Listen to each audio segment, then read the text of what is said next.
All right, I'm William Dyer. This is Dyer Conversations. Tonight we have a special guest on, a friend of mine and a brother in Christ, Ted Wright of Epic Archaeology. Ted, what's going on, man? Billy, it's great to see you, brother. Man, it's been a while. It has been a minute. I was thinking the other day about trying to figure out the first time that we met, because we've been kind of running past a bunch of different times in the apologetics community. Yep. And I could not remember. Do you remember the first time we met? I think it was through Cross-Examine, but I'm not sure. Maybe it was the National Apologetics Conference. I just don't know, because it's all blended together. I've met so many people who are like, people contact me, like, oh, I know you through, and I'm like, oh yeah, I act like I remember, but I really don't. So and I think it was through. Did you go to CIA? Did you go to Cross-Examine? Mm-hmm. That may have been where it was started. I was thinking that was it, but I also remember in Maryland when I was up there.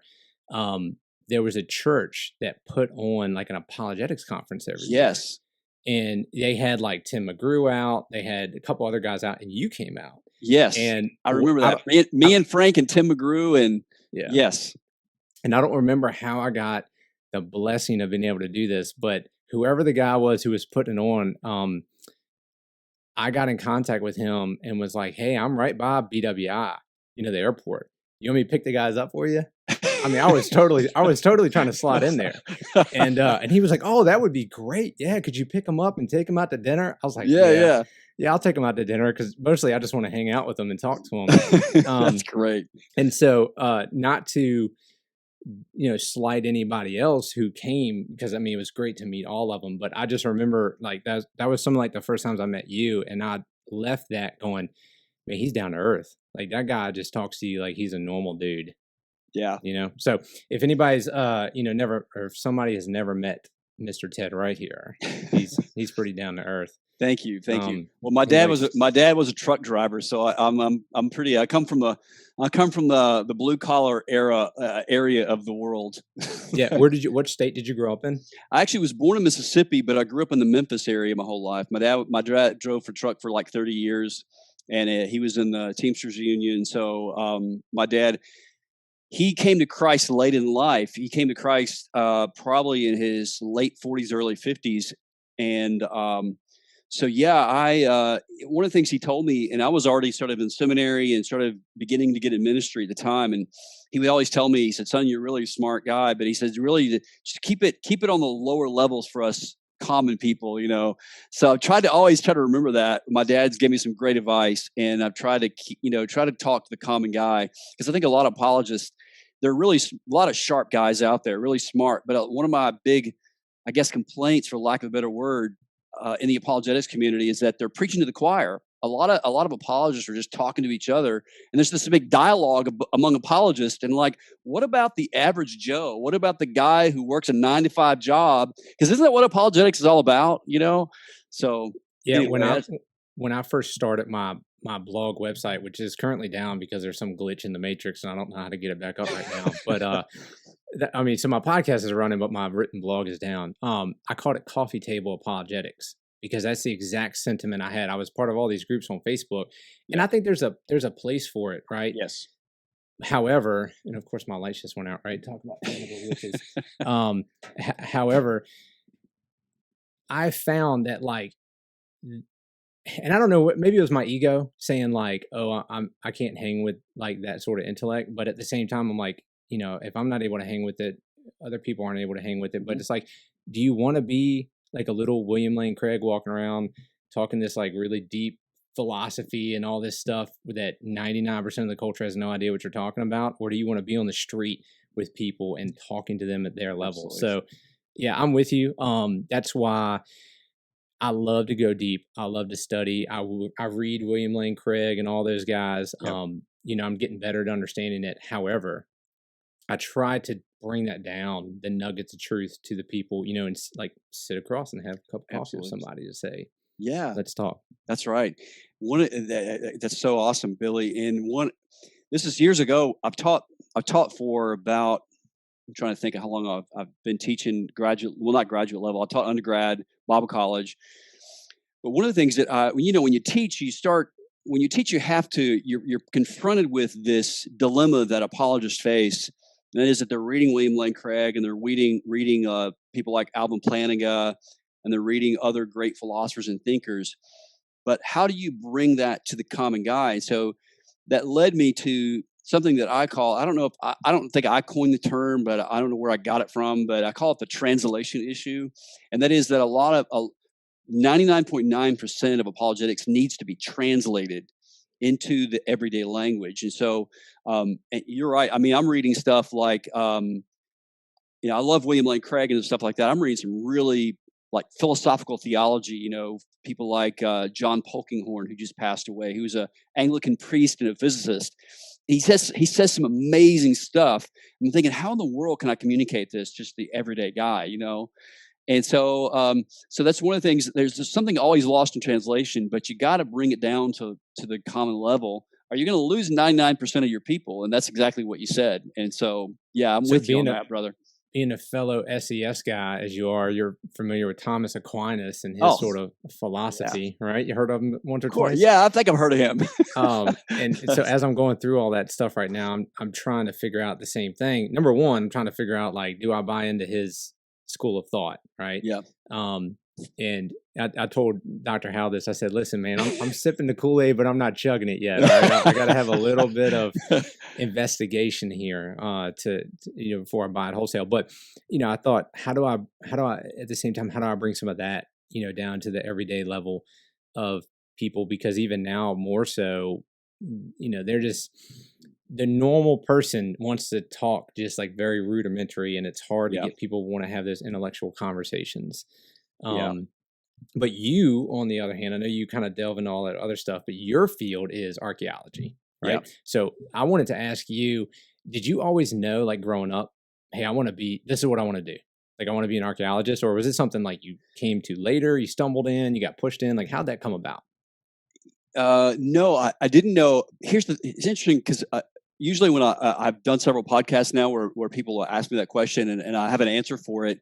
And every time I give the answer, I sort of, looking back now, it's easier to answer the question. But looking back, I can see how my personality was sort of geared toward that.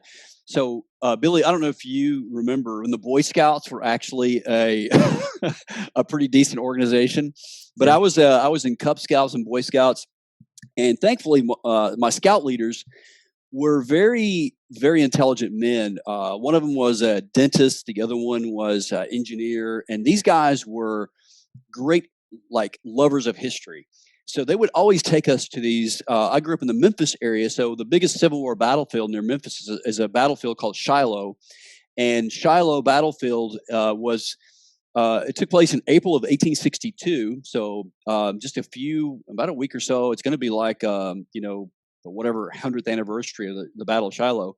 But it happened in the spring of 1862, and at the time it was the bloodiest battle in the Civil War. Like, I think something like in the 2 days, 26,000 men died on both the North and the South. So as a Cub Scout and then a Boy Scout, I went to that battlefield multiple times, and it was there on that battlefield that I got this sense of, like, a love of history. Like, I wanted to know, like, what happened here, who lived here, and what young men fought on this battlefield, who died here.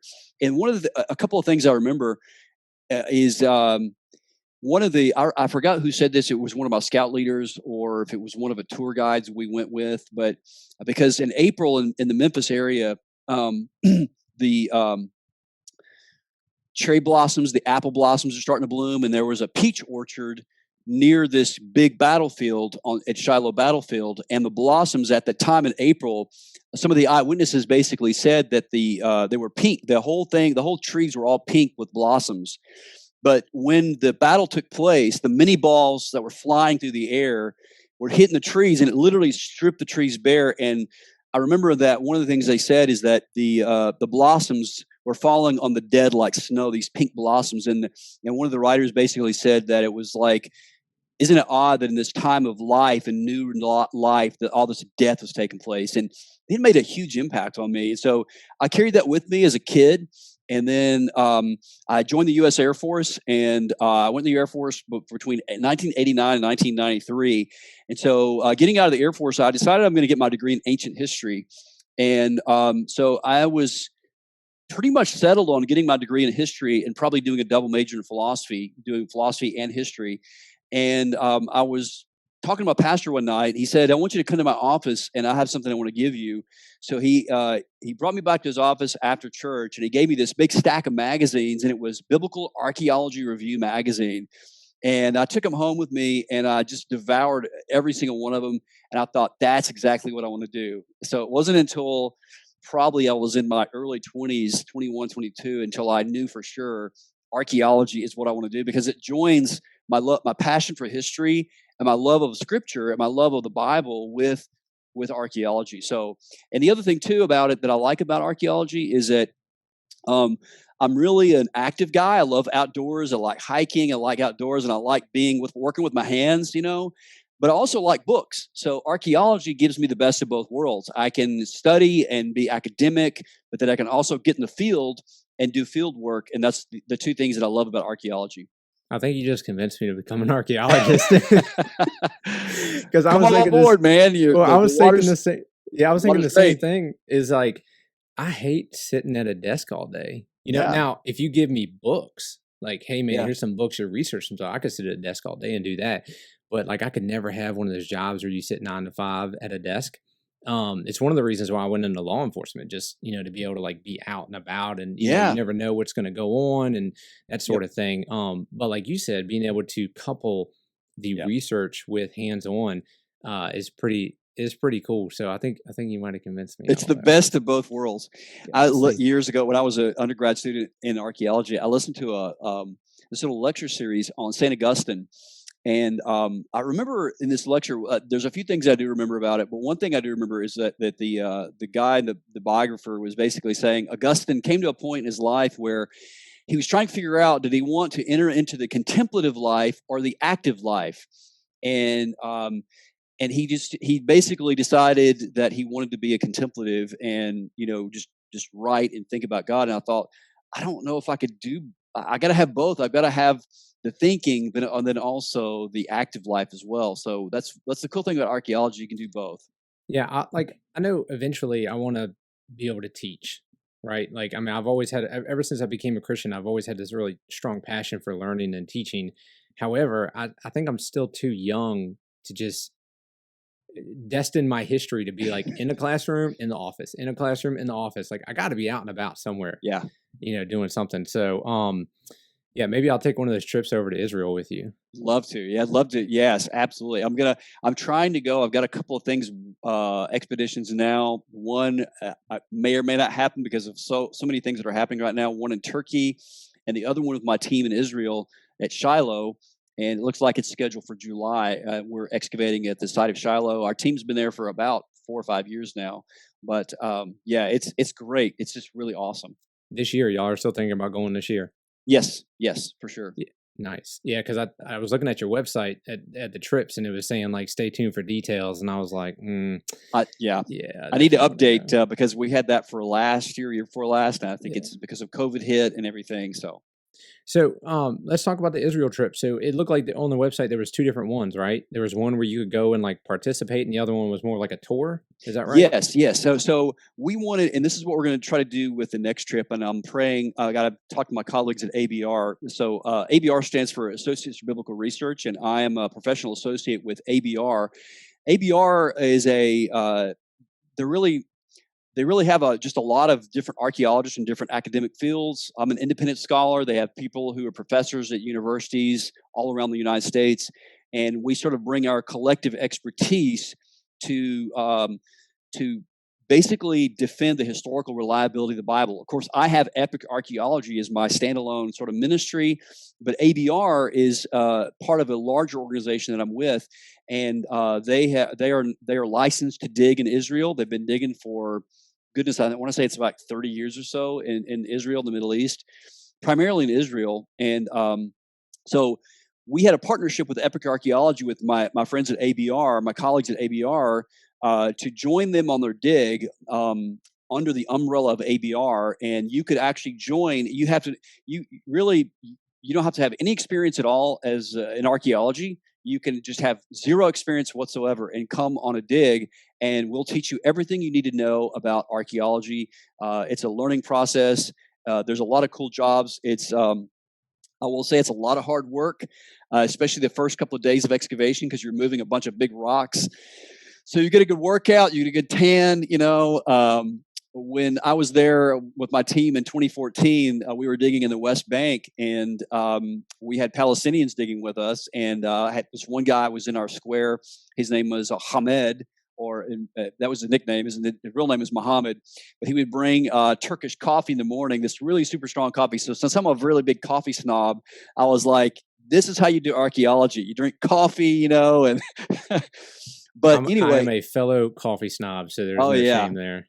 Yeah, it's awesome, but it is a lot of hard work, and so it's a two-part thing. We're going to try to do it again next year, Lord willing, in which you can actually take part in the excavation during the week, like Monday through Friday, and then we're going to add on an exploration trip, visiting some of the amazing sites in Israel, like Masada and Jerusalem, and some other places in Israel, and we're going to try to do that again this year, Lord willing, if we can make it work. So that'll be like back-to-back weeks, right?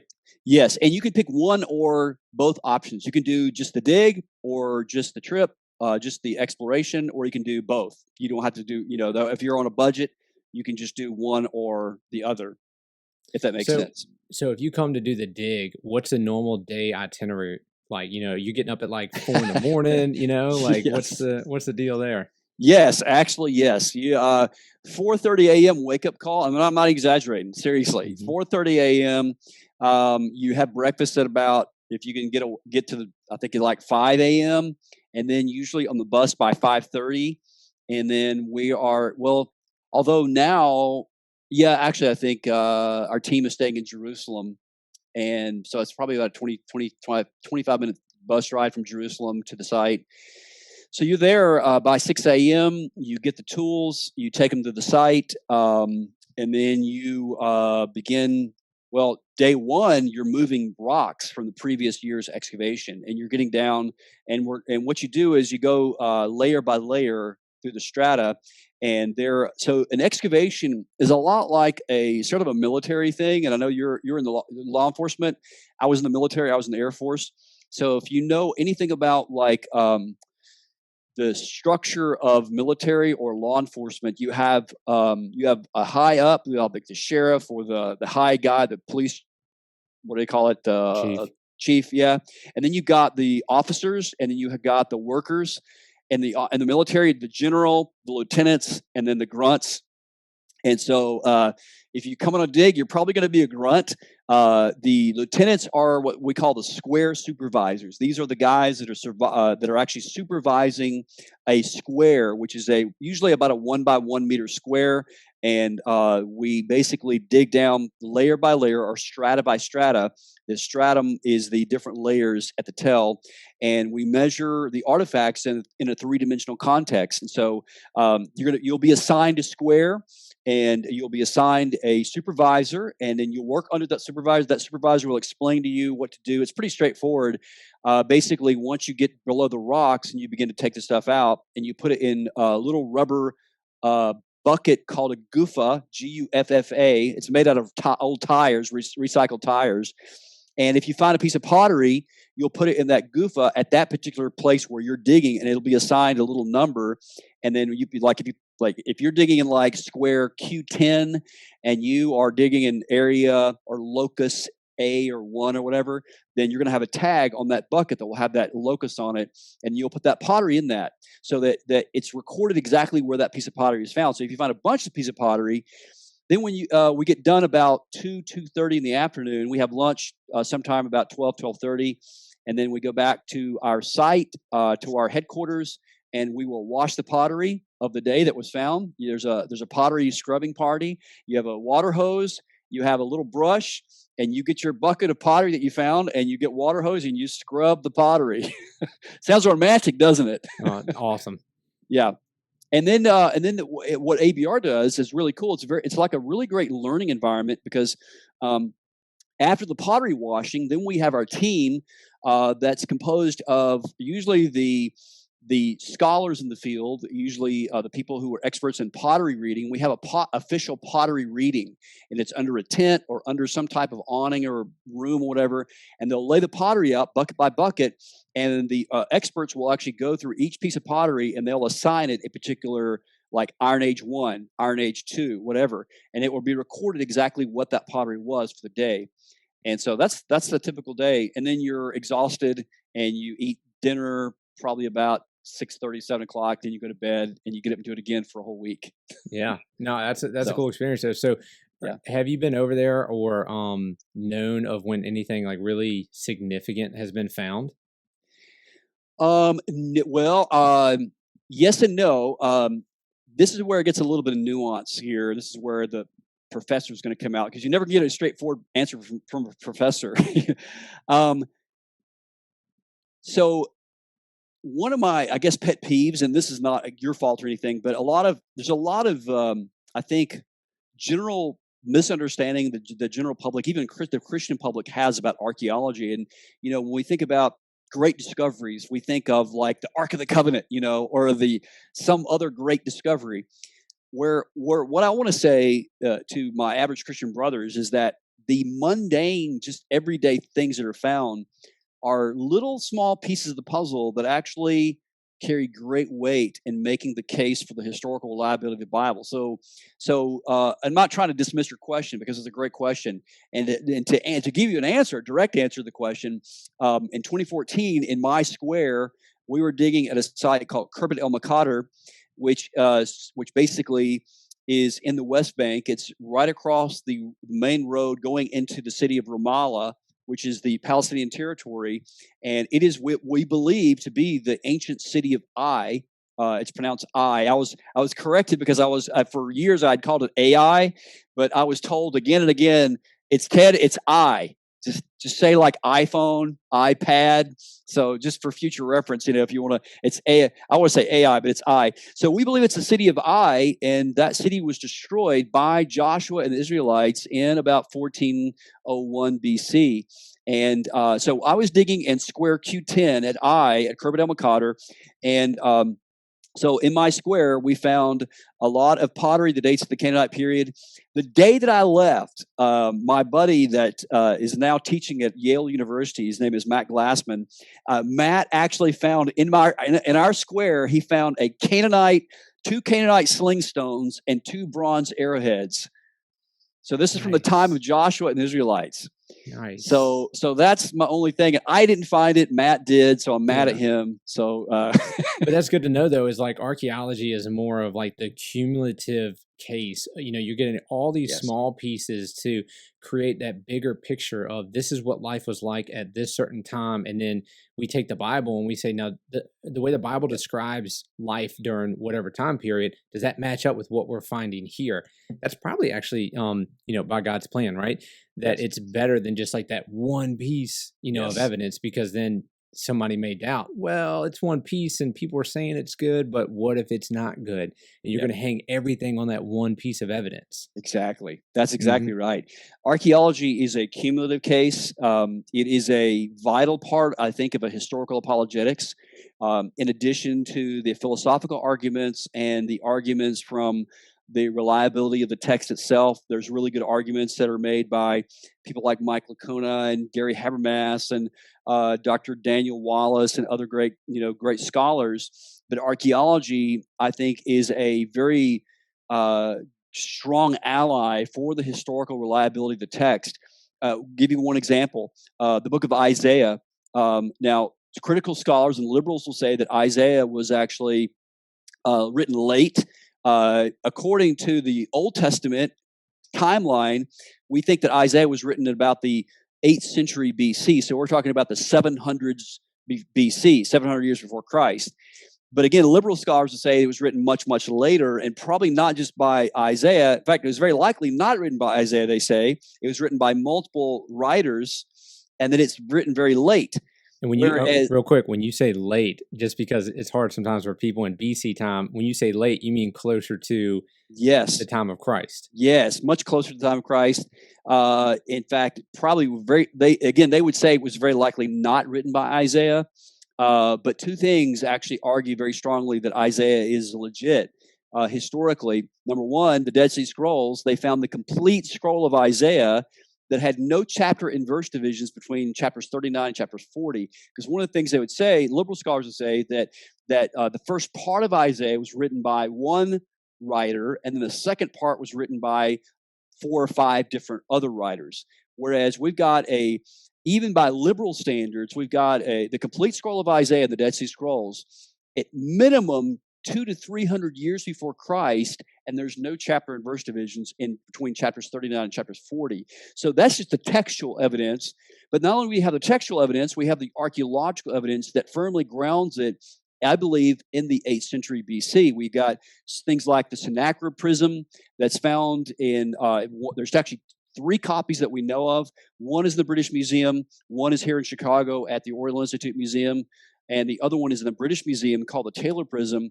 And this is a prism written in Akkadian cuneiform that basically says exactly what the Old Testament says about the destruction of the city of Lachish, and also the siegement of Jerusalem in the book of Isaiah. So, and again, I'm just scratching the surface here because there's so much more to it. But we know very much about the Neo-Assyrian Empire, and whoever wrote Isaiah was an eyewitness to the Neo-Assyrian Empire and knew it very well, and knew their policies, and knew their kings, and knew their how they did things. And so we believe that it's written. And then not only that, we've got Jerusalem. You can actually go to Jerusalem. In the Old Testament, in the book of Isaiah, it says that King Hezekiah, because he knew that this Assyrian king was going to besiege Jerusalem, he actually did 2 things in preparation for the besiegement. He dug a water channel under Jerusalem that was discovered in the 1800s. It's called the Siloam Tunnel. And there was an inscription found called the Siloam Tunnel inscription. And the second thing he did was he broadened the walls of Jerusalem to about 23 to 26 feet thick, because the Assyrians were the bad dudes of the ancient world, and they were experts in siege warfare. So Hezekiah knew that they were coming. So in the 8th century BC in Jerusalem, we've got the broad wall of Hezekiah that's been excavated by archaeologists. So I would say that we have archaeology and historical reliability, and they go hand in hand, and they work as a cumulative case. Have you ever noticed that it's never enough for certain people? Yeah, exactly. It's never enough. Yeah, I mean, you could build this entire cumulative case and say, like, everything points to it. There's nothing that points against it, and they would still come up with something, or for some reason, to deny it, But it's important for people to know is that this isn't like a blind faith sort of a thing. The Bible is an actual historical document, and everything that we look at, every time we pull something out of the ground, we're finding more and more confirmation. Yep. And like you said, you breeze through like 100 things there. And we could spend a podcast on each one of those, and I know that so let's talk about your ministry, because part of the reason why I'm doing this podcast, just my podcast in general, and having people on, is because I want to promote what other people are doing in ministry. Right. So you run Epic Archaeology. Tell us about what that is and how it got started. Yes. Interestingly, this coming Sunday, and I don't know what this is actually going to air, but this coming Sunday, on Easter Sunday, we launched in 2017. We officially launched Epic Archaeology. I wanted to decidedly launch it on Easter Sunday because the historical bodily resurrection of Jesus is the foundation of the Christian faith, and so I started it because There were a couple of already ministries out there doing archaeology, but I love these guys, and I'm not going to call any names, but they're doing some great stuff. But there was a translation issue.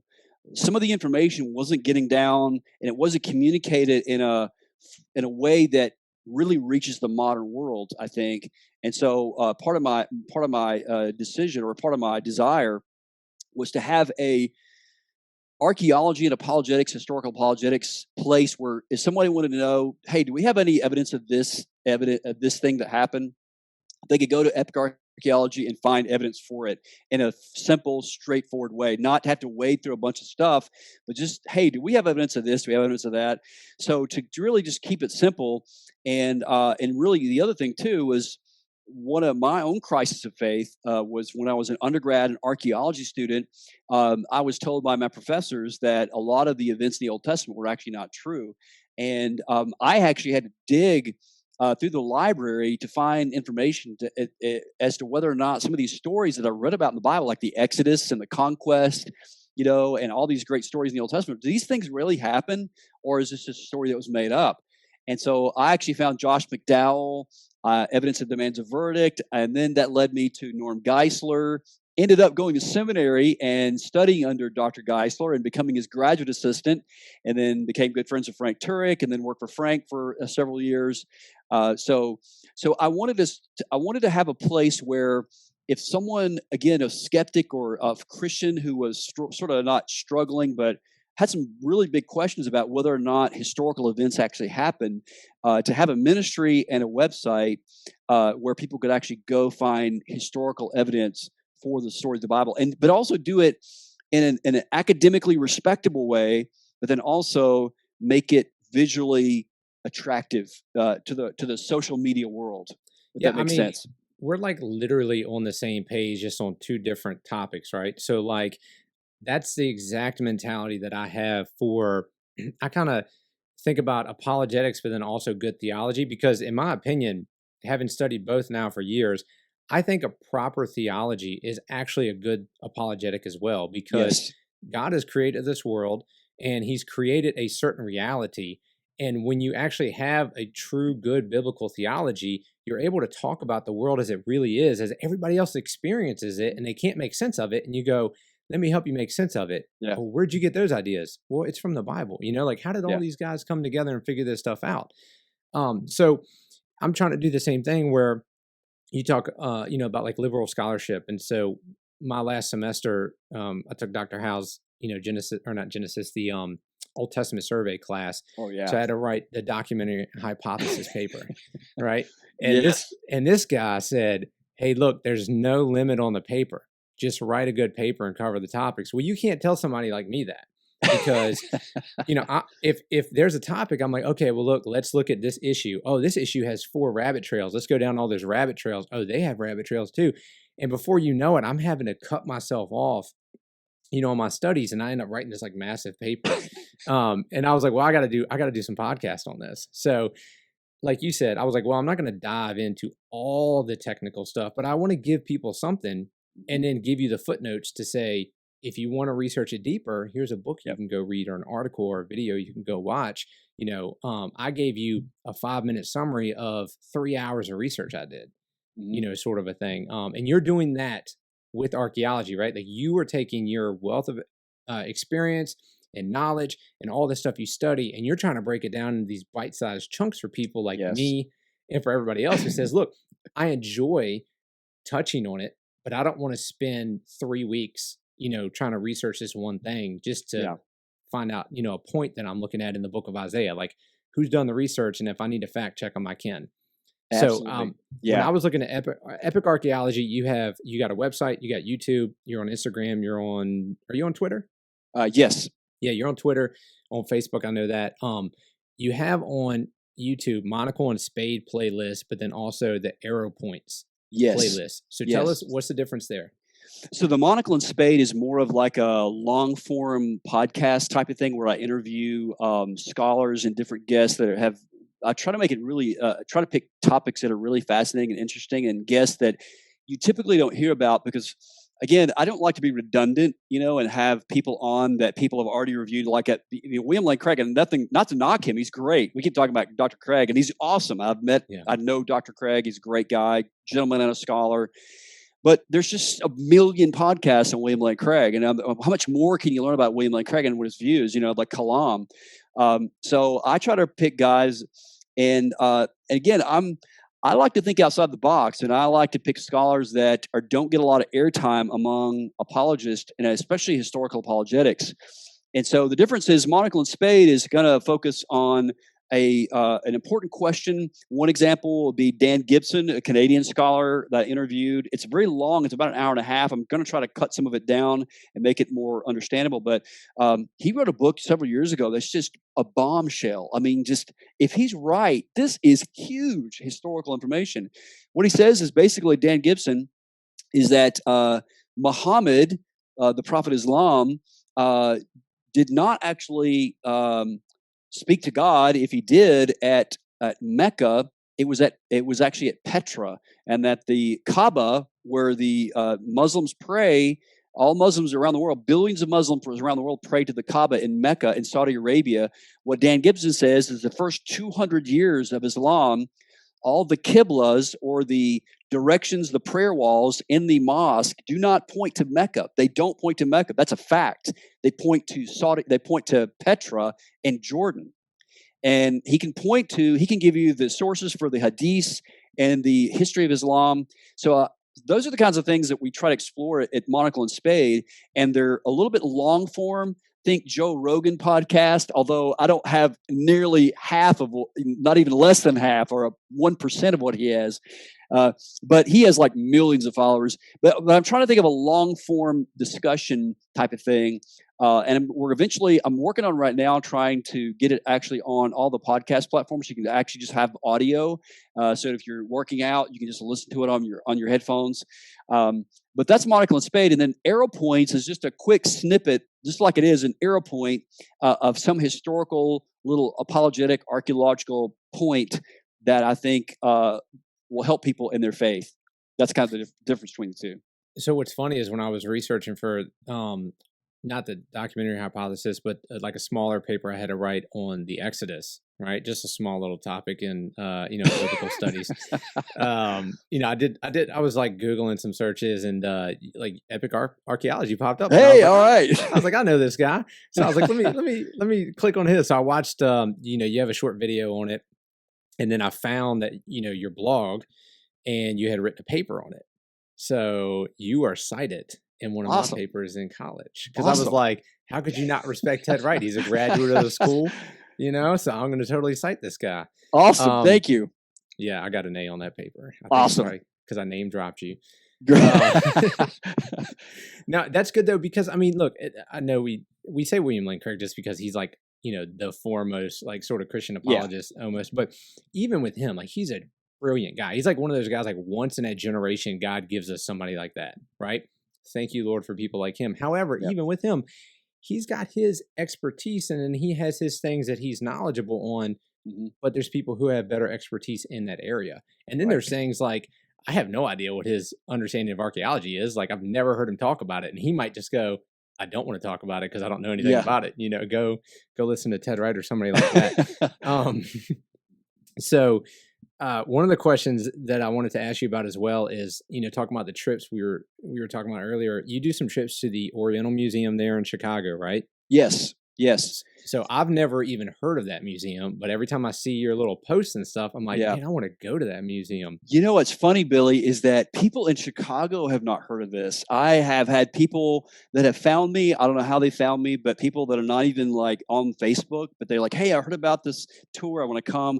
I've had a couple of people come, and they're like, we just heard about things to do in Chicago. We wanted to come to the tour, and we didn't even know this thing existed. We lived here all of our lives, and it is one of the best kept secrets. And in fact, I'm gonna drop a little thing here, a little teaser trailer. This is the first time people are going to hear about this. Oh man! Right here on Dyer Conversations. That's right. Yeah.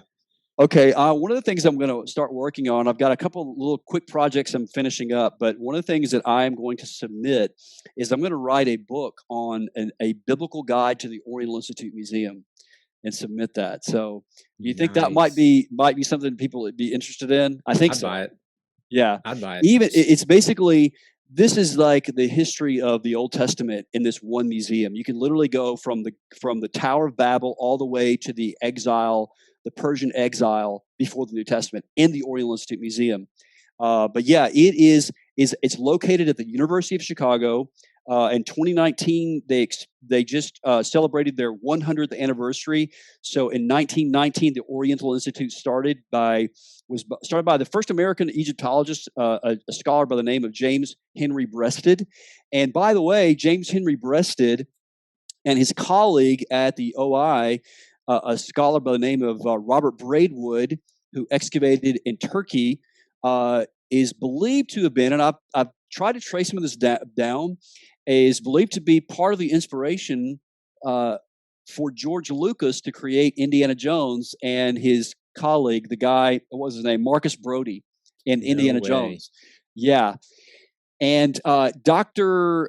Breasted's, James Henry Breasted's, I believe it's his daughter, is still alive. And I was at a lecture last year before COVID hit at the OI, at the James Henry Breasted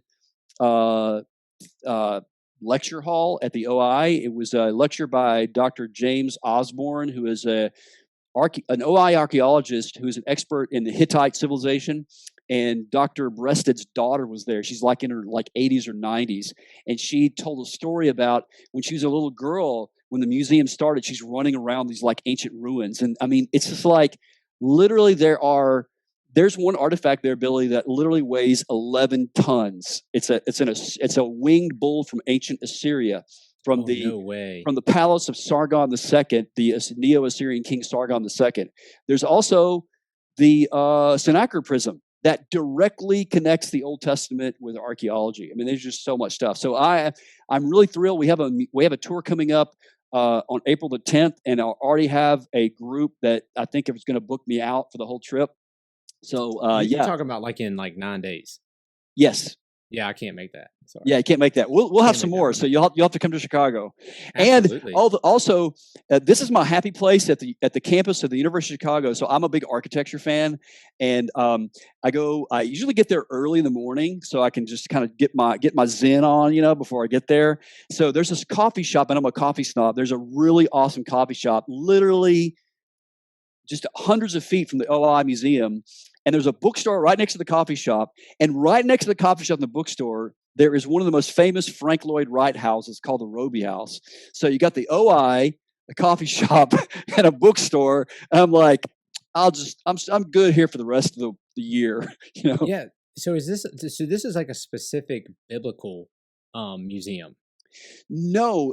So yes and no. No. So let me just say that the Oriental Institute was founded. James Henry Breasted founded the Oriental Institute to explore the roots of human civilization, like the human advancements in civilization, to trace how humans have advanced technologically and culturally and from a civilization standpoint. So, there was a time that we didn't have phones. Our great-great-grandparents didn't have phones. And then there was a time that their parents didn't have cars. And then they had horse and buggies. And it keeps going back and back and back until you get to the very beginning of human civilization. So what Breasted wanted to do when he founded the OI was he wanted to have an institute that studied the foundations of human civilization from the Stone Age all the way to the modern period, or at least in the early Roman period, which in the ancient world is considered to be pretty late, but because human civilization goes back at least 10,000 years or so.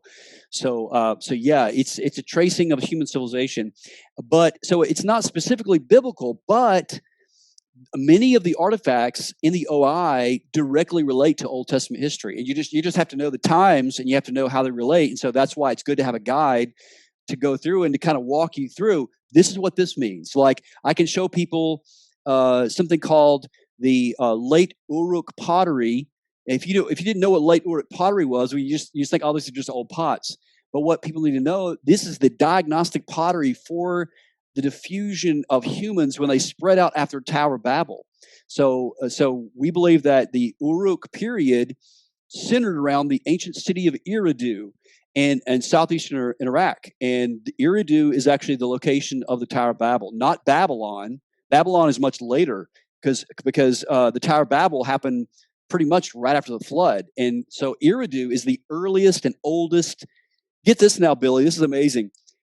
The city of Eridu in southeastern Iraq dates back 5,400 years ago. It was built on virgin sand, no previous occupational layers. There was a ziggurat left incomplete for several hundred years until the Ur-3 period. And this civilization, so something happened there where people abandoned the site and they left and they spread out around the world. And this spread can be traced with the artifacts. This is called the diagnostic pottery. So I can show people at the OI the pottery that it shows up in Turkey, that goes into Egypt, that goes into Iran. So people left and they spread this culture around. And you can actually trace this pottery. It's very well known about it. Anybody can look this up. Just Google late Uruk expansion, and this is the Tower of Babel. So this is pretty awesome stuff here, and it's all there in the OI.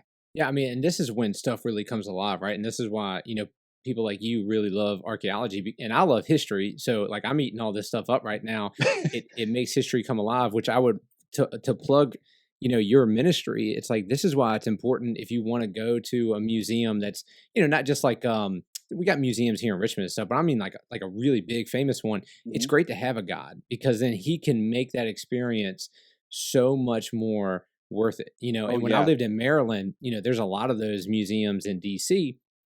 And so I would try to do like some research of a little bit of the history or whatever I wanted, when I was going to go to a certain museum.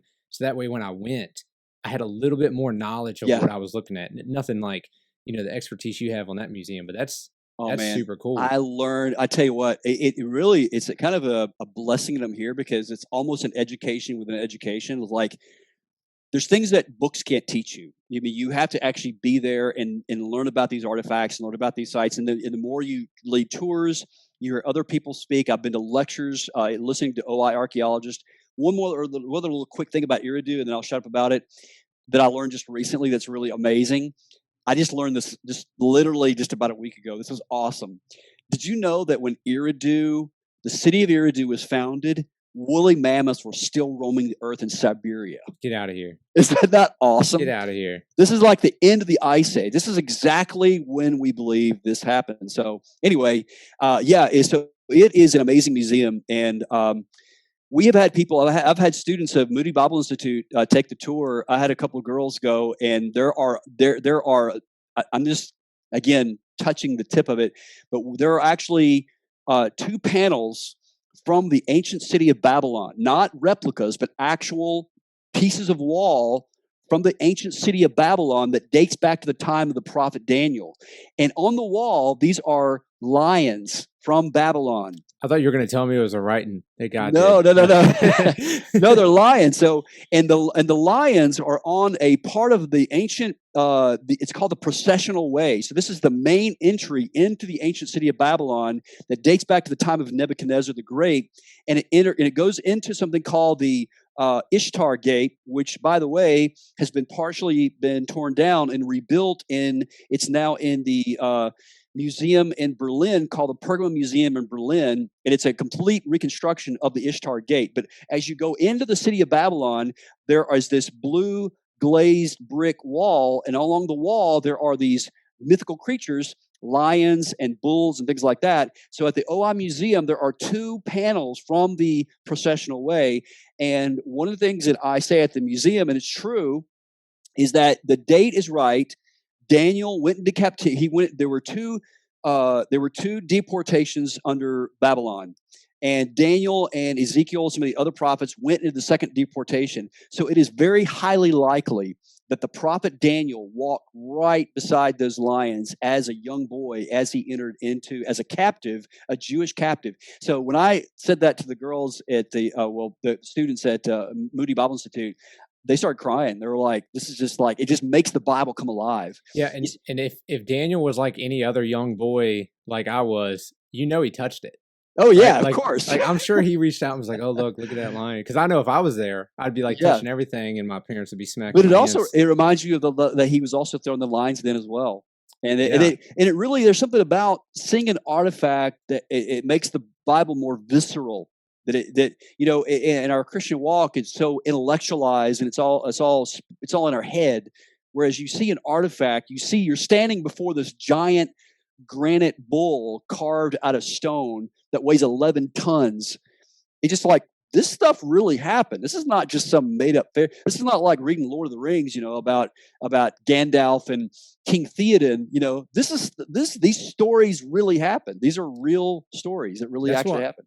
That's why, like, one of my bucket list items is to go over to the Holy Land and take one of the tours, whether it be like an archaeology one, or I know that Frank Turk did one. I think it was like on a cruise ship or something, where they stopped at some of the cities like Ephesus and Corinth and stuff, just because it's like to stand there and just like look at the amphitheater that you went, like, man, Paul preached there one time. Yeah, he was here.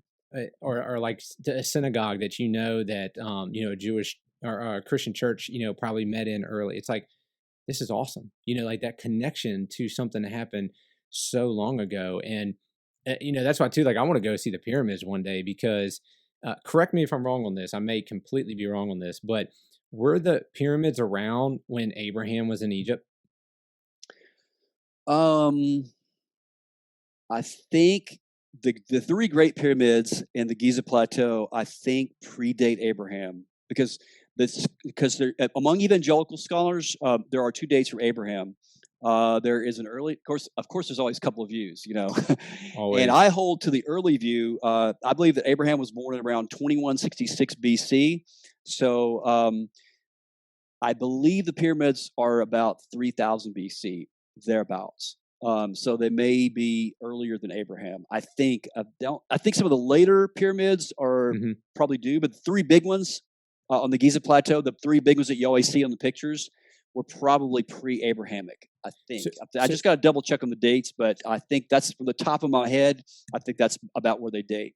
Yeah, well, we're going with it right now, because I think about, like, could you imagine I don't know, have you ever stood before them? No, I've not. It's one of my bucket list to do. Yeah. Yeah. So, like, if you're standing there and you say, like, at one point in time, Abraham, I'm sure, was standing here looking at those things. Oh, well, they were in existence when he went to Egypt, because he went to Egypt. Yeah. So he absolutely could have, absolutely, for sure. That's what's absolutely nuts. Yeah, and they were actually whitewashed, and they were completely white and had a gold top. Like the whole cap of the whole pyramid was actually made out of gold. Oh, I didn't know that. And so I have a theory about that. Another paper I'm going to try to. I'm trying to get this paper at the Near Eastern Archaeological Association, Lord willing, this fall, possibly, connecting.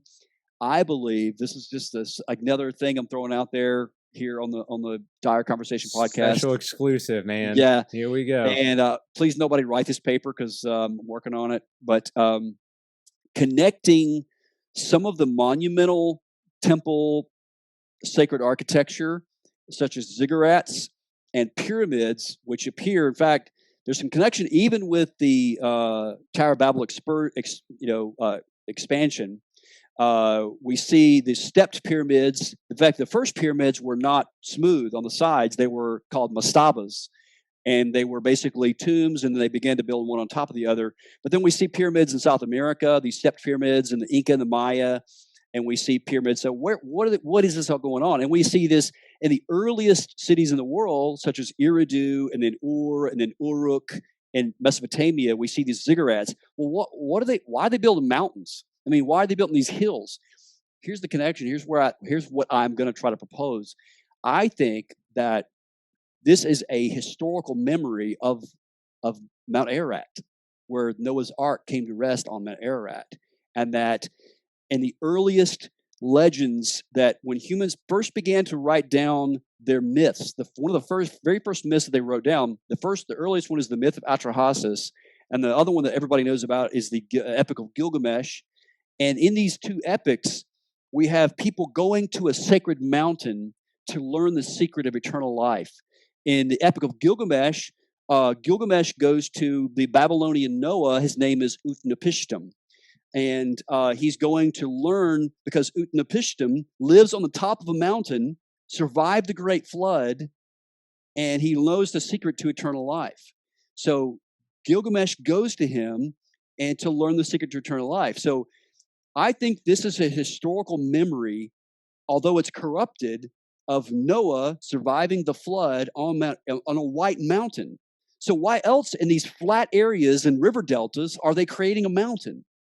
because I think they're trying. In fact, what I found in the literature is that many scholars are not exactly sure what the function of the ziggurat was. They knew it was a religious function, but as far as what they did on the top of it, nobody really knows for sure. I've read John Walton, I've read any number of scholars about the function of the ziggurat, and I've got a lot of scholarly books as well. And there's just not a lot of information, a lot of data. So I'm just going to try to connect the dots between the Mount Ararat and Noah being on Mount Ararat, landing the Noah's Ark, landing on Mount Ararat, surviving the flood, and these in these big structures. So, you think it makes sense? Does it make sense to you? It's super fascinating. Absolutely. It's one of those or things. I'm crazy.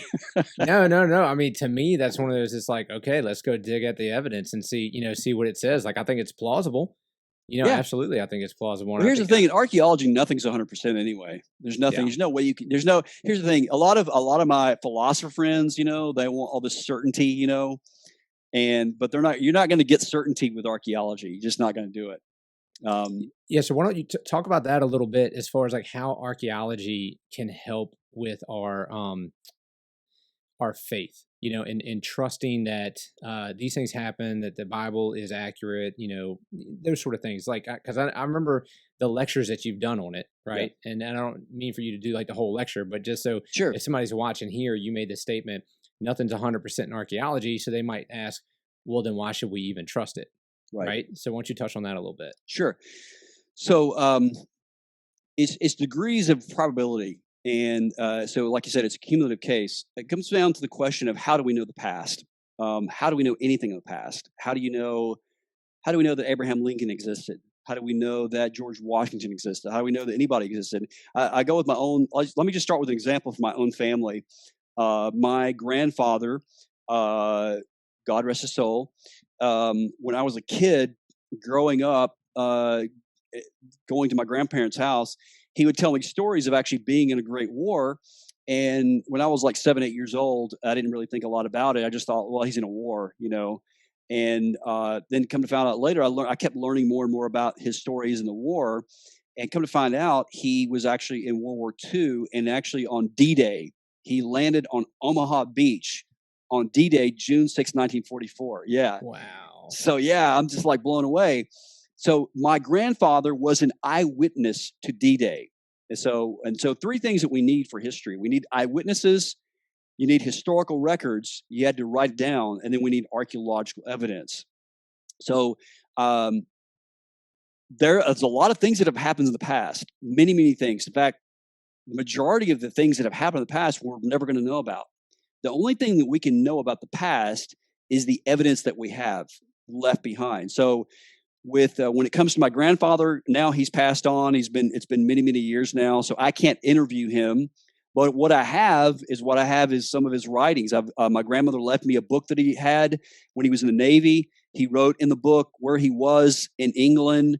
He wrote about when he was in D-Day on the Omaha Beach, all that. So now I have a historical record. And if I wanted to, I could go to Normandy, and I could actually go and try to find all of the different positions of the German, concrete bunkers where the Germans had machine guns.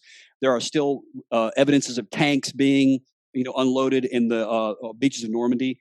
So there's a pretty good case that can be made that Normandy happened. It wasn't just my grandfather, though, writing about it. It was hundreds of other Allied and even German soldiers writing about the invasion of Normandy.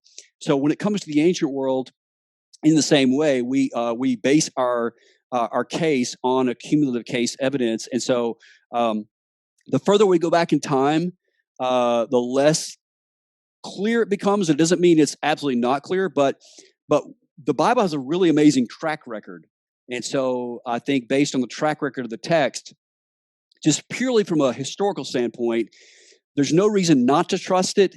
And it's like one of my colleagues at ABR said, if you worked at a factory and you were in quality control, and you had a widget that you were creating in this factory, and you had like, let's say on a typical day in the factory, you're going to create 7,000 widgets. Now you work in quality control, but you can't inspect every single widget, 7,000. So what you do is you take a sampling of those widgets. And so in the sampling, if all of them are good, then it's very likely that the rest of them are going to be good. So in the same way with archaeology is a fairly young science. It's only been around for a little over 100 years. And so every time that we go in the ground archaeologically, we take a sampling, and the Bible's reliable, and it just is reliable. In fact, I would say that the majority of the major discoveries that actually show the Bible is trustworthy were discovered by people not setting out to prove the Bible. They were set out by people just digging. In fact, the earliest excavations were conducted by people who were not even believers. One example, I'll just off the top of my head here, is Hugo Winkler, 1909, a German archaeologist, discovered the Hittite civilization. The only place the Hittites were mentioned was in the Old Testament, and they were lost for like 2,000 to 3,000 years. And then all of a sudden, Hugo Winkler comes up and finds the ancient city of Hattusha. Not only does he find Hattusha, he also finds the Hittite library, in which there's an entire Hittite language. So, and that's important too, because that's one of those things where, for a while, in scholarship, Christianity was criticized for something like that, specifically the Old Testament, because it's like, well, it talks about the Hittites. We don't have any evidence for that. Yeah. And then before you know it, some guy finds, and it's like, oh, actually, the Bible was correct on that. And like you said, if you start to do that over and over and over again, eventually you need to get to a point where you, even if you don't look at you don't say, well, I believe the Bible's inspired or it's the Word of God. You have to at least, if you're going to be honest, admit it's historically reliable. Right. Right. And archaeology cannot, let me say this too, Billy. Archaeology cannot, it just cannot prove any kind of supernatural thing, I don't think. I'm a classically trained apologist. I was trained by Norm Geisler. Both Frank Turk and myself were. So as a classical apologist, there's basically kind of a two-punch thing here. It starts with theistic arguments and then evidential claims. So Christianity doesn't stand or fall necessarily on every archaeological evidence, but it's a cumulative case based on theistic arguments, that there's really good philosophical and scientific arguments for God's existence. And if God exists, then miracles are possible. And if miracles are possible philosophically, then the next thing we go to is the New Testament, because the New Testament is where we learn about the resurrection. And the resurrection, of course, is written about in Matthew, Mark, Luke, and John. And if the Bible can be shown to be historically reliable, then it can record accurate historical information about a miraculous event that can't be explained by just happenstance. Yeah, so I was going to ask you, obviously you are a Christian and you are an archaeologist, right? So you are very passionate about this stuff, but there's plenty of archaeologists who do not believe in Jesus, Yep. Don't believe in God. So why do you think that and I understand archaeology is like a big field, right? I mean, not everybody is looking at Oriental archaeology or biblical archaeology. They might be looking at, stuff not even connected. But for those who are, maybe researching first century stuff or even some of the Orient, it's going to overlap in some sense. Why do you think that they don't look at it the same way you do? I think it has to do with their philosophical commitments. I mean, everybody has biases, including us, I admit, I believe in God. I believe there's a God. I believe there's a spaceless, timeless, immaterial being. I believe that Christ has physically risen from the dead, but that doesn't mean that I can't do careful scholarship. In the same sense, there are people who do really good work archaeologically who don't believe. But the problem, as you kind of hinted at earlier, Billy, in our conversation, it's rarely ever about evidence per se. It's about the heart. It's about the will. And I remember, this is an interesting story because it recalls to my mind a story that Gary Habermas told me years ago.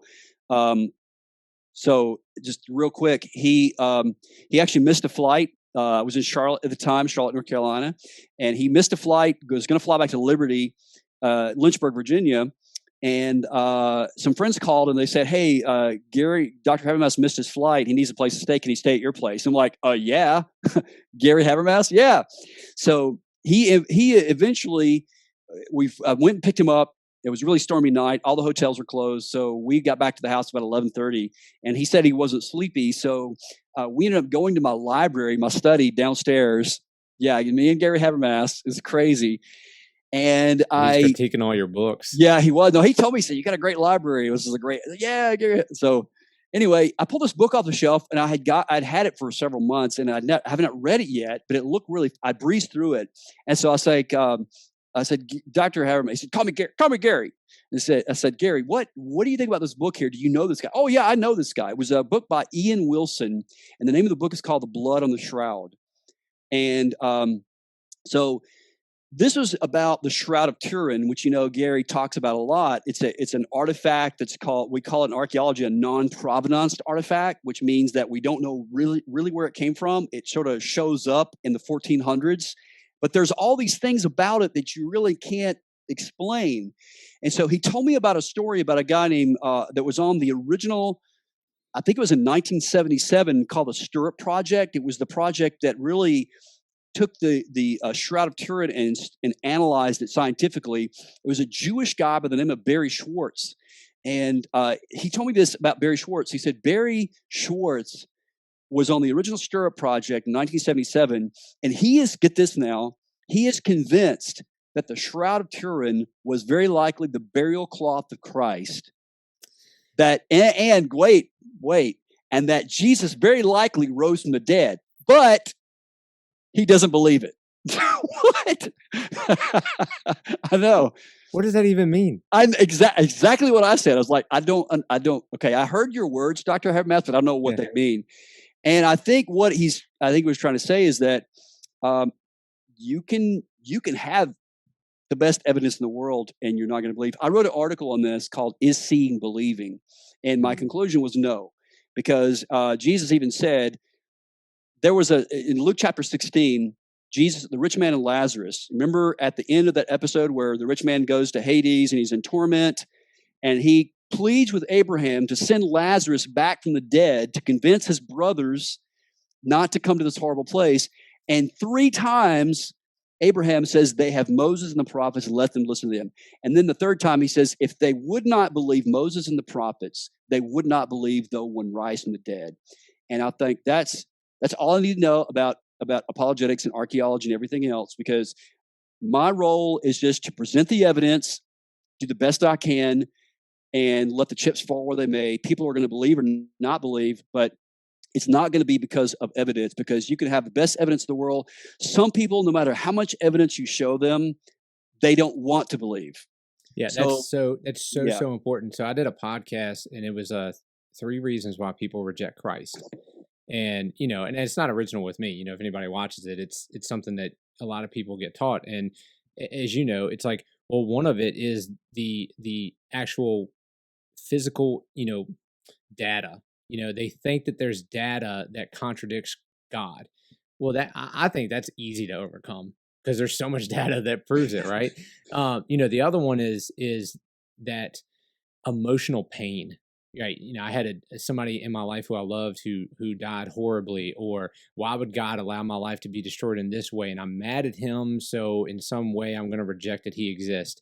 And you can't, that one's a little bit hard. It's hard to deal with that one on just an intellectual basis. But then the third one is the volitional, where I don't want to believe. And basically my answer to that is, okay, I'll pray for you.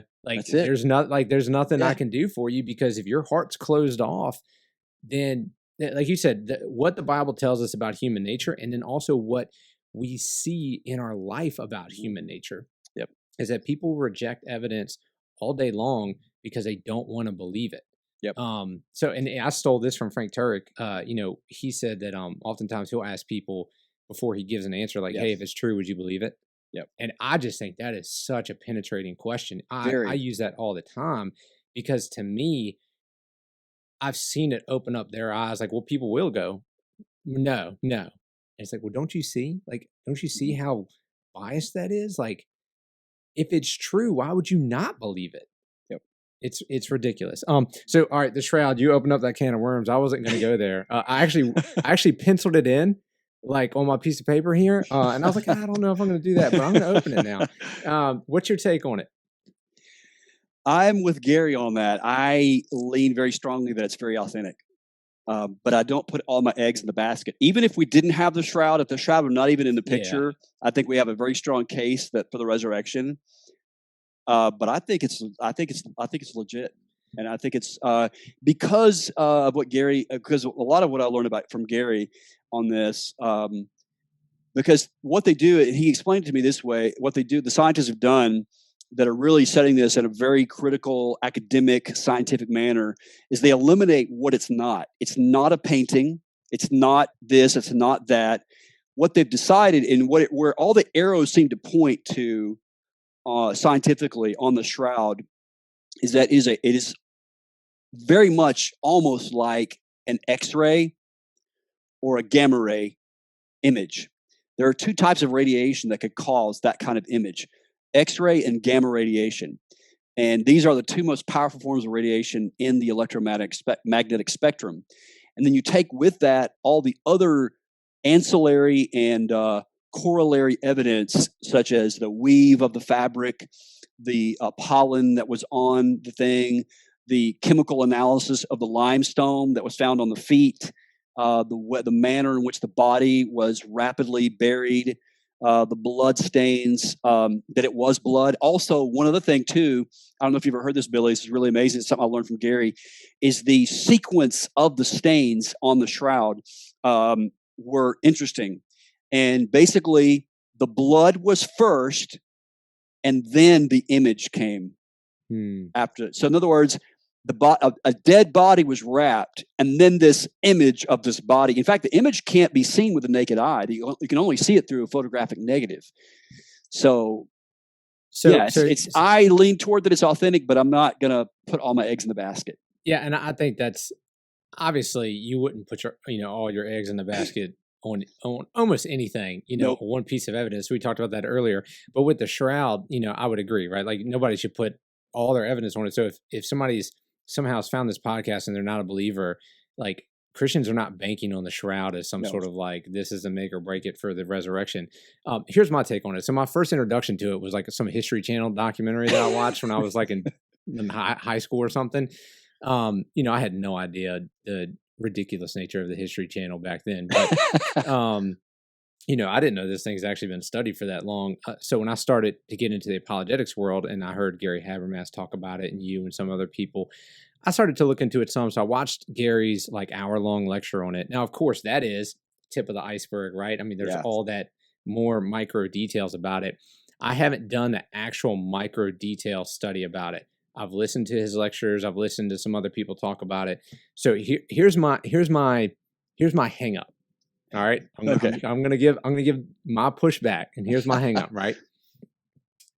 The way I look at things is I'm not a presuppositionalist, but for the sake of this, I'm gonna be a presuppositionalist. Sure. Right. So I believe that since God exists, he strategically gives us things in the time that we need them historically to give us like enough evidence to where we can believe in him, but not like let me write my name in the sky so nobody can deny me sort of a thing, right? Mm-hmm. So I believe that like the Dead Sea Scrolls, I think that was absolutely pinpoint. He gave them at that specific time because it's like right when all that sort of scholarship was ramping up. So he can come in and go, look how ridiculous y'all are. Same thing with discovery of the Hittites, So I look at the discoveries that we have, the evidence that we have, God giving it to us in those times. So with the Shroud of Turin, the question I ask myself is, if God is going to give us that type, like that category of a piece of evidence, because it's kind of like a standalone thing, mm-hmm.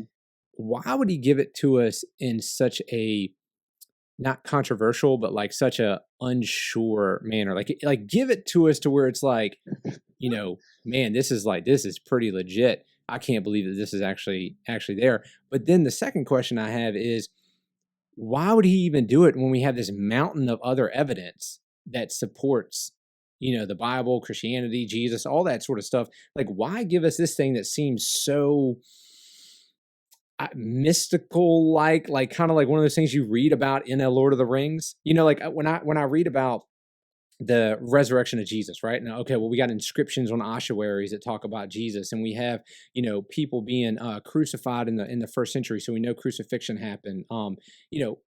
I see that sort of stuff, the pottery evidence that you talk about on some of your videos, and how it it confirms to us, things that happen in the Old Testament when they happen. That to me is like, that's the evidence that makes sense. It's not all like fanciful and weird. But the Shroud of Turin to me is like, why would God give us a piece of evidence that some sort of like gamma radiation to prove that Jesus rose from the dead? So to me, that's my hang up. Tell me why I'm wrong. Help me.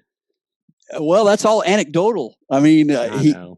God can do whatever he wants, however he wants it. And it's Okay. not always what we think. It's, but the fact of the matter is though, Billy, there are people who don't believe it. In fact, most people don't believe it. So even if you could show beyond a shadow of a doubt that it was legitimate, there will still be people who won't believe it.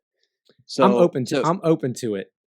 I don't know of any major apologist who uses that as their major argument, but I will say, here's how I put it in the category of evidence. It's one of those things that's really hard to explain from a purely naturalistic standpoint. And it's more of like a pebble in the shoe kind of thing, to use a Greg Kokel term. It's like what do you do with the Shroud of Turin? I mean, I don't put all of my eggs in the basket, but it cannot be explained naturalistically. It's not a painting. It's not. It can only be. Here's the thing: is that if Jesus was the creator of the universe, let me give you a little pushback. What happened on the Mount of Transfiguration? Yeah, he glowed white, right? I mean, he had this huge. His face shone like the surface of the sun. What does the sun have coming out of it? Radiation. Mm-hmm. It would kill you if you were near it. So that amount of radiation would kill a human being. But if you're the creator of the universe in a human body, and that human body comes back to life in a piece of cloth, then it's just going to flash, bulb, light the whole thing up, and it's going to just go right through the cloth. So one of the things also that Gary talks about is the images of the hands on the shroud are the bone. You can actually see the bones. They can actually see the teeth in the beard, the coins on the eyes. Gary actually admitted that I think a while back he'd made the case that you could actually make out the actual Pontius Pilate coins. But it's really hard to make the case for that. But they are definitely coins, and they date from the Roman period. But it's all of that is all just circumstantial. There's no way to 100% show it to be true. It's all I'll say is it's an interesting artifact that can't be explained. That's all I'm going to say. I'm not going to. But to your point, though, circumstantial evidence actually it can build a very strong case, and even in some sense can build a stronger case, than. I'm not saying eyewitness because of the Gospels, but I'm just thinking about out on the street today. If you talk to 10 people who saw something, their eyewitness testimony maybe versus like a load of circumstantial evidence. Like, it's not that the eyewitness is way over the circumstantial evidence, because we don't know if we can trust them. They could be liars. They could be making it up. They could have bad memories. They could have thought they saw something when they really didn't see something. But all the circumstantial evidence is, it's unbiblionized. It just is, right? Let me recommend. Can I recommend a book to you on this? Absolutely. This is something that Gary recommended me several years ago. I think it was after he came to my house. I initially got this crazy thing, got to be on the History Channel, and then CNN contacted me and wanted me to come on one of their shows where they're going to talk about the Shroud of Turin. So I actually emailed Gary, and I was like, "Hey, Gary, I got contacted by CNN, and they're doing this documentary called Jesus, Faith, Fact, Forgery. They're going to talk about the Shroud of Turin and some relics and artifacts of Christianity." I said, "You need to be on this. I'm not qualified. This is not my thing. This is your thing." He insisted that I should do it. He said, "No, Ted, you do it. You do it. Let me recommend a book to you." So he sent me an article by Jerry Bergeron, and then he told me to get the book. And here's the book I want to recommend to you, Billy, and also to people listening to this. If they want to explore this further, this will blow your mind. This book is just amazing. Regardless of whether or not you believe in the Shroud or not, it's an amazing book. It's called The Crucifixion of Jesus by Frederick Zugby. Zgbie, I think it is. You can get it on Amazon. And it is a forensic analysis of the crucifixion by a forensic pathologist. And he's got some things in there on Shroud. And this book will blow your mind. It gets into the detail, the physiological detail of Roman crucifixion. And he actually did some work with cadavers and on crosses, and how the nails would hang in your hand, and the pain, that what you would actually feel, how many nerve endings are on your forehead, the cat o' nine tails, and then describes the image on the shroud. I mean, you just have to read this book. This is the one that Gary told me to read before I went on the CNN documentary, and it's called The Crucifixion of Jesus by Frederick Zugby. Yeah, no, I'll definitely check that out. I mean, like I said, look, I gave my initial kind of baloney meters going off sort of a thing. Yeah. I have not done the research on it, so I'm open to the fact that it could be very convincing. It just seems weird to me, this sort of piece of evidence it is, but again, this is where I think as a honest person, and as somebody, this is how everybody should function, is like, okay, this is my feeling. Now let me look at the facts. Right? Let me look at the facts and see. And like you said, look, it's not something you put all your eggs in one basket. It's also something that, I may study the evidence and go, yeah, I don't know, I'm still not convinced. But that doesn't mean that I think somebody else is dumb for thinking that it is. Or even it's, this is one of those pieces of evidence that you could say, I'm not sold that it absolutely is, but maybe I'm like 70% that it most likely is. Yeah. I think that's okay. So, Billy, what are you going to do? Billy, what are you going to do when you get to heaven and God says, "I sent you the shroud and you didn't believe"? I say, listen, I believe in you for the other stuff. I didn't need everything else. I'm just pulling your leg, man. Yeah, I didn't need all that other evidence. I just had blind faith. I gave you the burial cloth of my son, and you didn't believe. Yeah, right. No, exactly. He gave us his word. That's all. That's all we need. Yeah, no, I 100% agree. So, let's say somebody's been listening to this, like, man, I love this archaeology talk, and now I'm thinking about going into the field. What would be some suggestions that you would give to a person who's thinking about diving into the field? Yes, I would actually, the best advice I would give anyone who really is interested in archaeology is to go on a dig. Seriously, go. There are lots of digs that you can join. You have to pay a little bit of a fee, but you can join for a week, a few days. There are lots of them throughout Israel. Just go on a dig as a volunteer, because you want to see what it's actually like to be on the ground. But realize that a lot of the archaeology is in the library and it's in the study. It's, the field work is the fun part, and then you do the publishing and you do the research and analysis. So as we said earlier in the podcast, that's the cool thing about archaeology, is you actually get both worlds. You get the academic book world, and then you also get the field work. So I would encourage people to actually go on a dig and to see how you like it. And again, you don't have to have any experience at all to do that. But if you're interested, you really have to be. And this is something I would tell my students for years, and I still tell my students this today. You have to be passionate about what you're doing, whatever it is. And years ago, I don't know how many years ago it's been now, when I decided to study archaeology, I haven't looked back, and my interest has only gotten stronger. It's not gotten less, because there's just what I've learned looking back at my life, and what I thought I knew back then.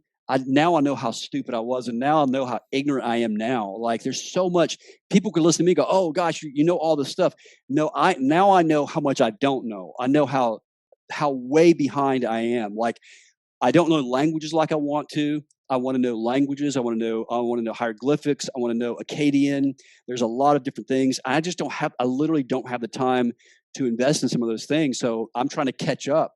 But it is an amazing field to go into, and there is still so much more to be discovered. And we need archaeologists out there who are people of great faith, but also have got a sharp mind and a curious mind and an adventurous spirit, who love God. So, well, you definitely have an adventurous spirit, because I'll follow you on social media, and I feel like you're always out there, like in the water or riding a bike somewhere, climbing a mountain, and I'm like, does this guy have a job? Not enough. I don't do it enough. Yeah. Yes, I do have a job. No, I'm just kidding. Yeah. What is your kind of day-to-day operation like? Because as I was like reading your bio online, and you've kind of I wouldn't say like, it's not like jumped around, but you've been able to be in a lot of different little things, right? So that's kind of cool, because I get bored easy. So I do the same thing. Like often my attention, I start bouncing around and I just want to keep trying different things. My wife asked me what I want to do when I grow up. I'm 37 years old this year. I still can't figure that out. But so what is it like for you, like on maybe like a weekly sort of basis doing archaeology? Well, it's not super exciting. Right now, I have a tent making job part-time, and then I also do tutoring as well. And I do podcasts and videos, doing a lot of research, working on some articles now, working on a booklet for Ratio Christi. I have got this project in Turkey that I'm working on as a team member, and there's a lot of planning and a lot of academic stuff involved in that. And then also trying to figure out if I'm going to be able to go to Israel this July because of my schedule. I've got some speaking events. It's just a lot of just trying to keep everything organized. So it's like spinning plates, basically. But yeah, I've got one new article I'm working on that I'm really excited about. To go back to what you were saying, or we were talking about earlier about translation. This new article that I'm working on. This article has been the culmination, I'm not even exaggerating, of about 3 or 4 years of thinking about this question. It has taken me 3 or 4 years to figure out how I read this book, I read several books, and I had this thing that I wanted to address from an academic and archaeological standpoint that I want Christians to know, but I didn't know how to say it. I didn't how do I communicate what I want to say? So I would start writing and I'm like, no, this just doesn't make sense. So finally, it just clicked with me how to communicate this. And I'm super excited about this article. So I do a lot of writing and a lot of research, a lot of stuff in the books. There's a lot of research that you got to do. So there's a lot of book time. What's the article? Okay, I'll give you a little teaser. Here's the title. So this is like 3 special access. Here's the title of the article. All right. Trash Talk in the Ancient Near East. I like it. Just wait. I like it. Where are you going to read an article that quotes Muhammad Ali, Conor McGregor, and Baal, and prophets of Baal? Epic archaeology. That's where I'm going to read it. Trash talk in the Old Testament. Man, it's a God thing. It really is. God just really, I don't know how it happened. It's just literally writing itself. The article, I've just spent years thinking about this and I don't know what I think about this. And it's finally connected. The dots are all finally connected. And I'm really excited because I think it's going to communicate really well to this audience that we have today of the Old Testament. And it also defends the reliability of the Old Testament in a way that's not just trying to say we found this or we found that. It authenticates it in a way that's even more powerful, that God, the God of the Old Testament, is not like the other gods. The true God will answer by fire. No, it's super cool. There's a lot of gods in the ancient world that do a lot of trash talking. God does some trash talking as well, but he backs it up by his actions. I love it. So I told you I'm reading a book right now about Thomas Jefferson, right? And I like it because we don't speak with the sort of poetic English that those guys spoke with. Oh yeah. Yeah, we're very much like street language, dumbed it down, sort of a deal. Well, so when you listen to a quote by one of those guys, sometimes you have to stop and be like, what are they actually saying? Yeah. And what's pretty cool though about it is that, like you said, sometimes they're just straight talking trash. Yeah. He wrote, I had no idea about this, but when it was getting the time when, they knew George Washington, his second term was coming up and they were trying to figure out who's going to run for president for, president number 2, right? Some people were pushing Jefferson and he was like, I don't really know. I'm retired. I don't want to do it. But he wrote this letter to somebody and he never meant for it to get out. And he was totally kind of trashing George Washington over some treaty deal that Washington was supporting that Jefferson thought was just a complete, this goes directly against the Constitution and it throws up everything that we've worked for. I can't believe this. Well, he wrote that to a friend and it ended up getting published. But the way he wrote it is in such a poetic way. When you first hear it, you're like, oh, that sounds nice. And then the guy who wrote the book is like, yeah, so what he's saying is, Washington, you're an idiot for doing this. Yeah, yeah. And I'm like, man, that's pretty bold. Yeah. You know, I mean, but so all that, to your point, people are people. Yeah, Right. absolutely. Like, I mean, like ancient people, sometimes we think people live like 10,000 years ago. It's like, oh, they're different. I think part of that is like that evolutionary mindset that embeds itself. Like we think somehow we're like way more evolved and these people were like cavemen. Like, no, they built the pyramids. Yep. You know, The one thing that I've learned, and I'm still a student of history. I mean, I'll always be, as long as I'm here, as long as the Lord has me here on this earth, I will always be a student of history, ancient history, modern history.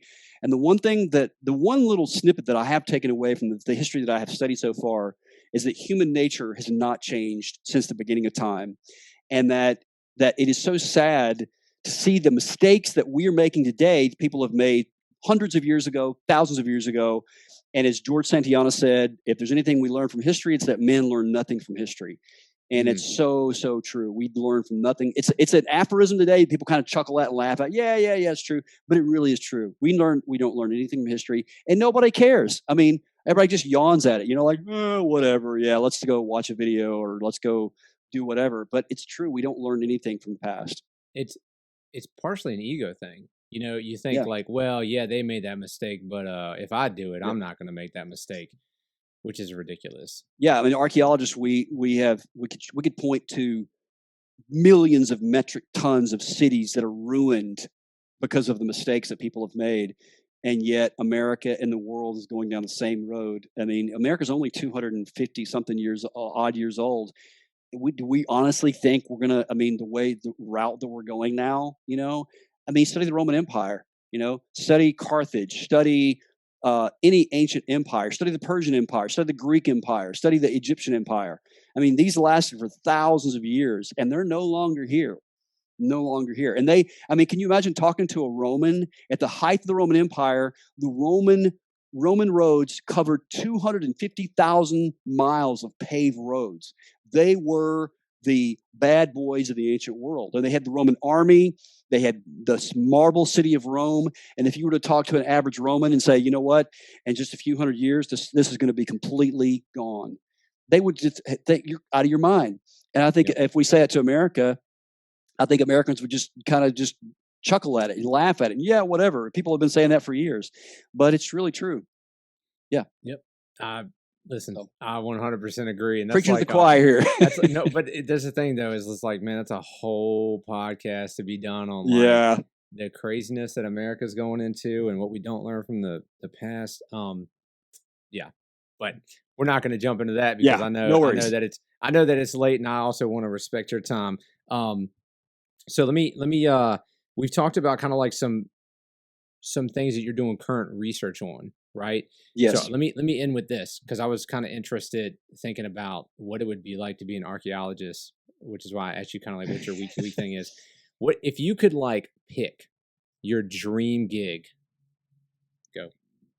Oh man. Honest with you, I would live in either Italy or Rome somewhere and be based out of there, so I could have access to some of the libraries, the access to Europe, access to the Near East.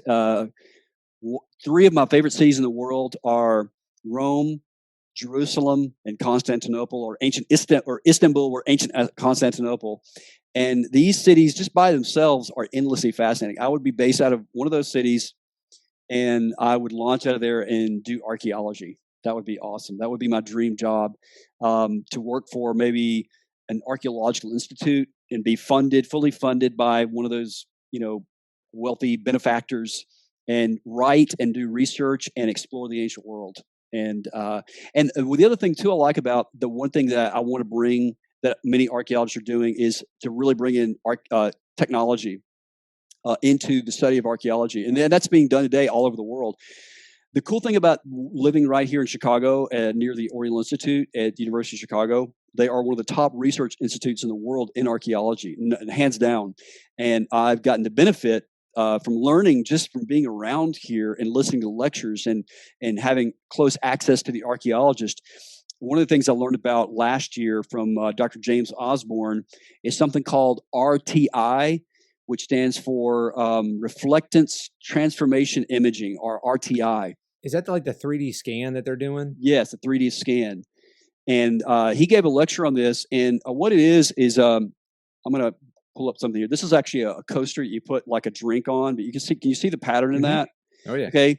Well, if you were to take a photograph of this, what it can do is it can take a 3-dimensional image of this, and then what it does is you have a light around it, and then you can rotate the light, and then you can basically maneuver the image in a computer screen. So when you have an engraving, such as on a piece of pottery or wherever, you can actually study that engraving at a very, very high level of detail. And they use this in a lot of applications. And I just posted an article in Epic Archaeology today about this archaeologist, Raim's. I met Raim, I think is his name, and he's an archaeologist in Jerusalem. And they were studying these crosses that were engraved in the Church of the Holy Sepulchre. And for many years, they had believed that these crosses were engraved by pilgrims going to the Church of the Holy Sepulchre. The Church of the Holy Sepulchre is where what we believe to be the empty tomb of Christ is.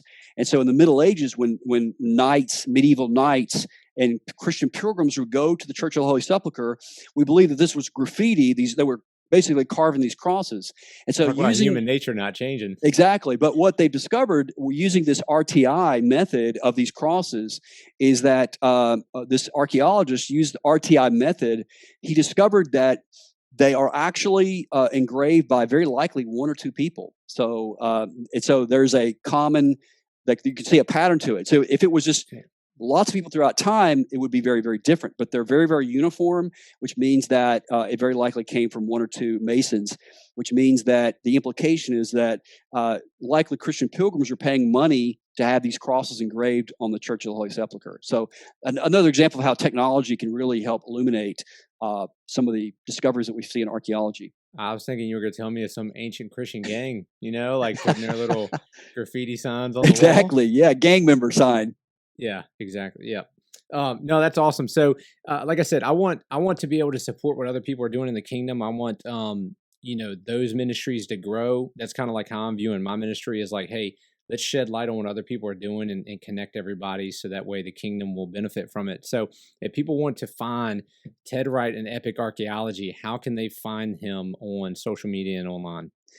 Thank you so much, Billy. Thank you for having me on your podcast. I'm very grateful. So people can check our website out. It's epicarchaeology.org, O-R-G. We're also on Facebook. Just look in the search engine for Epic Archaeology Facebook page, and we're on there. We post a lot of stuff on Facebook. We're also on Instagram, and we're also on Twitter as well. And if people will have a question for me personally, my email is ted@epicarchaeology.org. Epicarchaeology.org, and they can email me with any questions they have. We also do, I've done some stuff in the past 2 months. I've done some stuff for schools. So I've had several schools reach out to me, and I've done assemblies. They had all the students gathered. We did a whole seminar on the archaeology of the conquest. And then I did a thing for a school in Texas on Pompeii. So we do stuff for schools, stuff for churches.